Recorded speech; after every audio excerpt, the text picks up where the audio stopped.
Ukrainian Defence Ministry acknowledged just now that it is indeed conducting what it called offensive actions on the front line. This comes amidst Russian reports of an uptick in military action in the southeast and the east of Ukraine.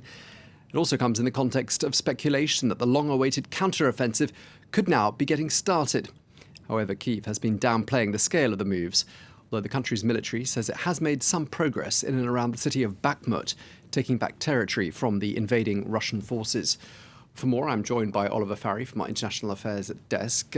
Olivia, thank you very much indeed for joining us. What more do we know about the situation on the ground? Well, we have had claims and counterclaims today, but we do seem to have some clarity, I emphasise some, on whether Ukraine has started its counteroffensive. Russia's defence minister earlier said that Russian forces had repelled a major Ukrainian offensive and killed 250 troops in southern Donetsk. Now, Ukraine has since rejected that account, saying that Russia was simply trying to distract from its losses near Bakhmut. Deputy Defence Minister Gana Malyar said that an offensive was underway and that the Bakhmut sector remains the epicentre of the hostilities, and we're advancing there on a rather wide front, but she also played down the scale of it. Now, this tallies with what Wagner founder Yevgeny Prigozhin said earlier on today. He said, the mercenary leader said that Ukraine had taken the settlement of Berkivka, which is north of Bakhmut. But as if to muddy things further, Russian media outlets got hacked today and broadcast a fake message from Vladimir Putin announcing that Ukrainian forces had invaded 3 Russian regions.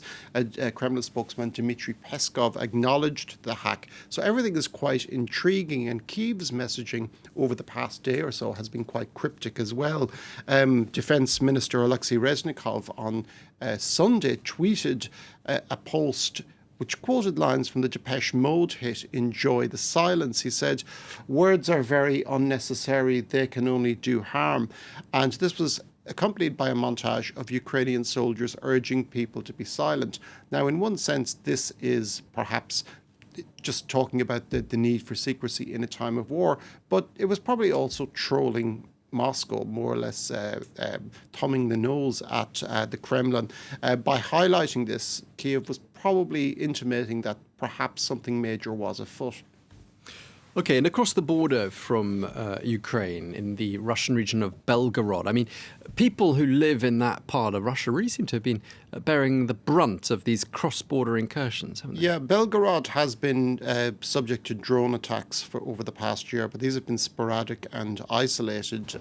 But it all changed last month when 2 anti-Putin groups, both of them Russian but aligned with Ukraine, the Freedom of Russia Legion and the Russian Volunteer Corps, they made a fairly daring incursion on Belgorod.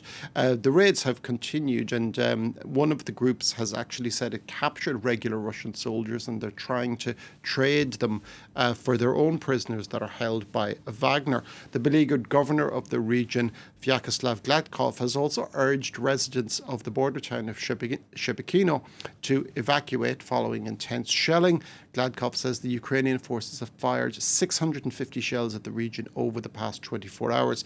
Gladkov is a bit of a dissenting voice in the war. He has previously suggested that Russia annex the Kharkiv region right next door in Ukraine to provide a buffer zone and take the strain off Belgorod. Much of the rest of Russia remains both physically distant from the war and also psychologically distant, because it's the Russian state TV are more or less presenting a very sanitized version of it. Belgorod is very different, though. It's on the doorstep of Ukraine.